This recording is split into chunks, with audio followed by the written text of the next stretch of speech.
Hello and welcome to WolfeSound podcast. Today's topic is on modern day dehumanization and crimes of apathy. I'm reading the chapter on the criminal abyss from the unfolding A Journey of Involution. Empathy scarcity. A child that is not embraced by the village will burn it down to feel its warmth. This is an African proverb, and it's one of my favorites. We have been witnessing a staggering rise in emotional abuse, and there's a reason for that. We no longer live in an actual jungle, yet we never stepped out of survival mode. Mentally, we're still there. There's no outlet for the intense adrenaline rushes, fears, and frustrations. Physically attacking each other comes at a high price. This is especially true in big cities, places of work, and schools. It is now regarded as unacceptable behavior that is punishable by law and by society alike. With no outlet for our frustrations, people resort to emotional abuse. Many are suppressed to such a degree that they either implode or explode. When they finally do, it is gruesome. Emotional abuse turns many otherwise regular people into murderers. Whether it's a bullied student who snapped and sets out to kill his entire class, or a regular husband who wakes up one day to kill his wife and children, we need to stop and reconsider the way we pressure each other out of our wits. The lack of empathy in criminals is often met with an equal lack of empathy by the average person. Social media has revealed to all of us the kind of darkness humans are capable of. If emotional abuse continues to be ignored, crime will become the norm, if it hasn't already. We are already halfway there. We need to take cases like these as a solemn warning to where we are headed at this time. It is worth noting that emotional abuse does not have to turn physical for it to be considered serious. It causes fatal illnesses, destruction to personal lives, and pushes many to suicide. Crimes of apathy. If I were to pray for protection from evil, it would be that of humankind. Should humans be kind, all else will be bearable. All crimes are crimes of ignorance under divine law. Then again, not all crimes under the law of man are in fact crimes at all. These are crimes of subtle dehumanization. Murderers used to say they'd rather not be privy to personal information about their victims, so they don't perceive them as human. It makes it easier for them to torture someone if they're not getting personal in that sense. But crime is personal and has extremely personal repercussions. It is no longer limited to career criminals. It infiltrated the hearts of our wives, husbands, siblings, parents, and children. The average person often divests another to be able to continue causing them harm. They refuse to acknowledge anything positively humane about their target of devaluation. It may seem harmless, but it's not. I believe it's much more damaging because it is common, socially acceptable, and often celebrated. The victim is alive through it. When we depersonalize everything, we end up dehumanizing each other. Crimes such as homicide, rape, false imprisonment, and human trafficking get most of the attention, and rightfully so. However, we need to look at those unnoticeable little things that propel those crimes. Our basic need is to connect and belong. To belong, we need to know we are accepted, seen, and heard. Shame is a dehumanizing agent, and this is by far the most dangerous weapon of all. You may be shamed into going to war, shamed into silence if you were raped, shamed for being unique, or shamed for being a survivor of a crime.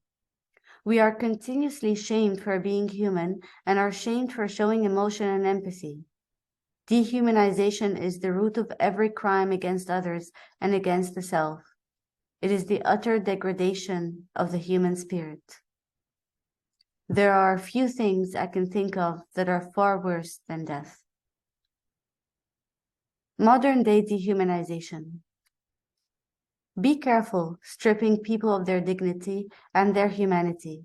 You won't know how to reason with them when they come for you. So I made a list of different ways of modern-day dehumanization. Number one, indifference. We may not be able to shut down the circus, but we can stop performing in it. The quote, not my circus, not my monkeys, sounds like a funny quote, and while it sounds true to you, it isn't. We live in an interconnected universe on a cellular level that is also timeless. We need to realize that statements like these are the core issues of racism, sexism, apartheid, injustice, and sociopathy. This is our circus. And yes, these are our monkeys, because we are the monkeys and the circus. If you behave like a sociopath and inspire others to do the same, you will have to eventually face the very monsters you helped create. If something makes you uncomfortable, such as a grieving friend, a loved one going through a challenge, or someone who needs you for moral support, then remember that your comfort is a privilege and not the primary concern when something more pressing is asking for your time and attention. There are priorities. Or you can choose to disappear on people when they need you, only to wake up one day and find yourself alone. The retaliation of those subjected to consistent injustice is a real and near threat to the original perpetrators. They will burn the circus to the ground without mercy or discrimination. Number two, character assassination, aka bloodless murder. Do not hold people hostage to your ideas. You are causing more damage than you know. Had you only known, you would forever hold your peace. Committing character assassination and slander leaves you with nothing superior but the cold blood splatter on your hands. Getting murdered, symbolically, is a lot worse than physical death. You get to experience it consistently. Murder weapons aren't always guns, knives, or poison. They can be cutting comments, toxic silence, exclusion, scorn, and mass acts of psychic and energetic violence. Most murderers are running free among us. Even religions expressed how shunning and discord are graver than committing physical murder. Here's a list of the impact of character assassination.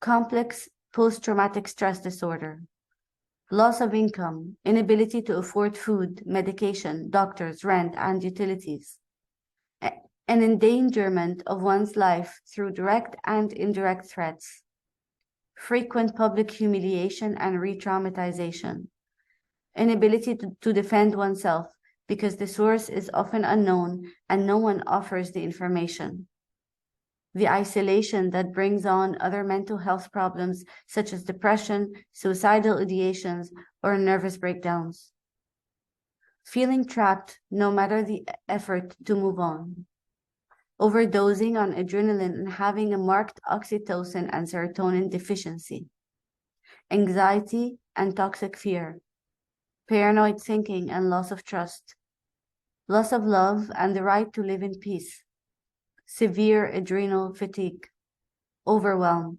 poisonous energy received by others, scorn, hatred, and indifference, feeling worthless, empty, and hopeless.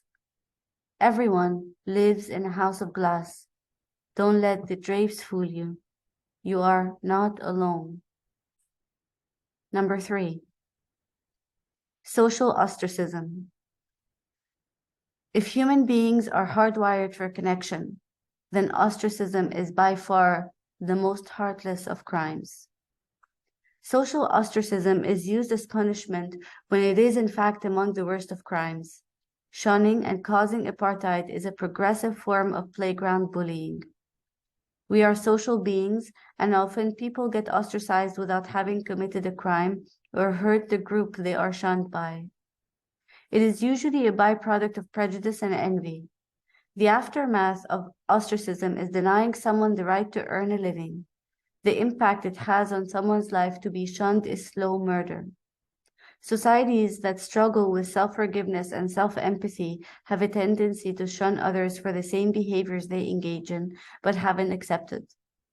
It is sad when someone is embraced by a foreign country that demonstrates more humanity than their own ever did. Luckily, the shunned and the ostracized often flourish in their new environment. They do away with all the useless darkness they tried to reason with before. Life is too beautiful and the world is spacious. Time is too precious to waste on things, places, and people that only dim your light. You deprive yourself of the goodness of those you choose to banish. There are too many buried gems among us. Number 4, ghosting. Ghosts are cowards starved for power. Ghosting has gained popularity over the past decade or so. It's a common toxic practice, and it is to intentionally ignore someone, making them feel as though they do not exist or not worth so much as your acknowledgement. No one likes to be on the receiving end of it, yet many practice it. This is not the same as being distracted or not responding to every little text or call. Ghosting is methodical and a planned disappearance of someone, often preceded by a promise or a seemingly positive exchange between both parties. The one who ghosts does not offer a warning, an explanation, and is usually not bothered about the confusion they will leave you with. They are essentially thinking solely on avoidance and their inability to simply tell you the truth.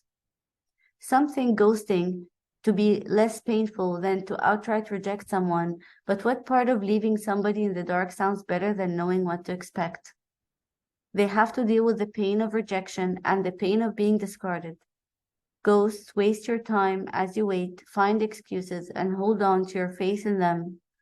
Being discarded in this brutal manner leads them to question the validity of all the time, emotions, thoughts, and energy they spent with the ghost. Although this method has been mainly used in the dating and social scenes by immature, spineless individuals, it is now common practice in the professional world. Someone may take an initiative and call you about a job opportunity you have been praying for, only to learn later that they have no intention of following through. Ghosts toys with people's emotions and energy.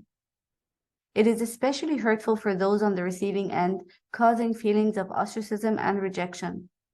However, it has a negative impact on the perpetrator because they burn bridges as well as deny themselves access to a potentially valuable and honest individual. Some mental health professionals consider ghosting to be a passive-aggressive form of emotional abuse, a type of silent treatment or stonewalling behavior, and emotional cruelty. So if you are on the receiving end of ghosting, know that it says nothing about you, but about the ghost. At the first sign of ghosting, cut the ghost off right away to avoid further abuse. Set your boundaries straight. They did you a favor. Number 5, gossiping. Much of our problems would disappear if we began talking to each other instead of about each other.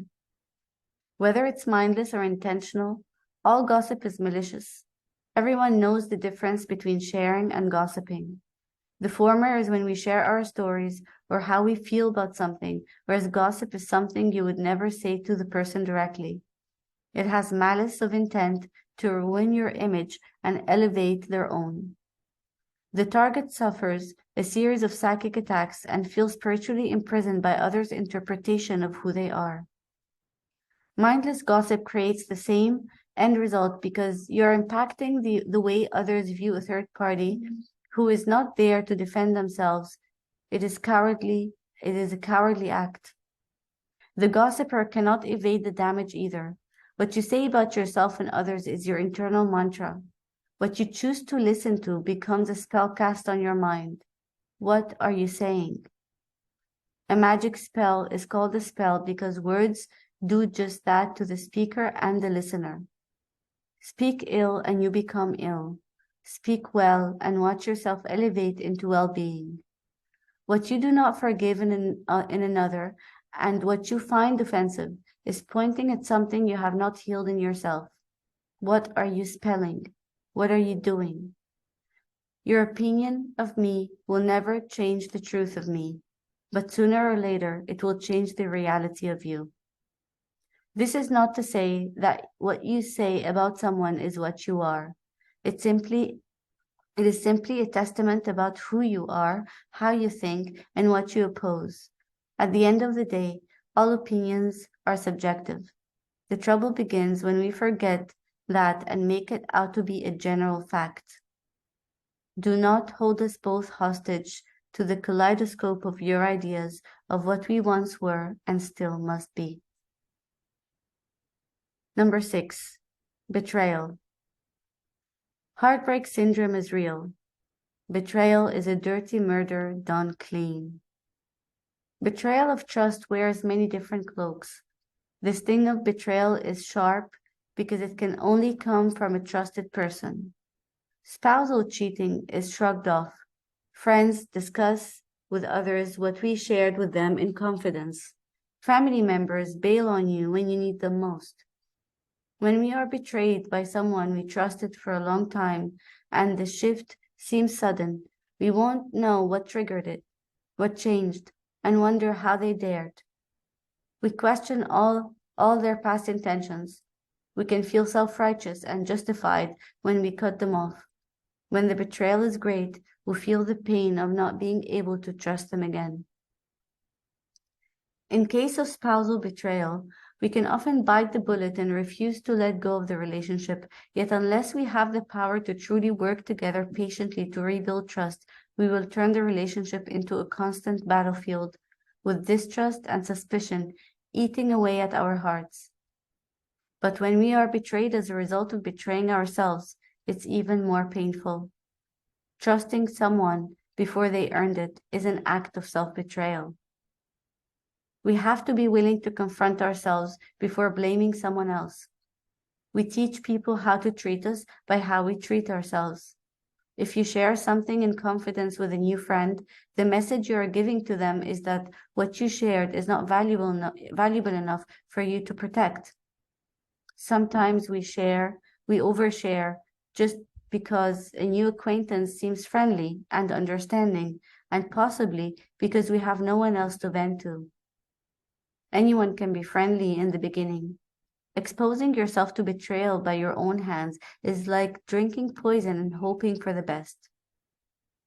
We have a hard time believing people when they show us who they are. We fear truths we are not ready for. If people are inherently selfish and have a history of self-deception, then trust cannot be freely given. Once betrayed, we need to tread carefully, but not necessarily covertly. Open, uncomfortable conversations about how we feel is better and less comfortable than silence and secrecy. Some things dissipate when exposed to the light. Betrayal is often obscure. It's not always about backbiting. It can be losing trust in someone to hold space for you when you need it, trusting they will not dismiss you when you need to be heard, and trusting they will not shame you for trusting them in the first place. What's more important than that is trusting oneself and keeping the faith that all is in divine order, and no matter how many betray you, you will be okay as long as you do not betray yourself.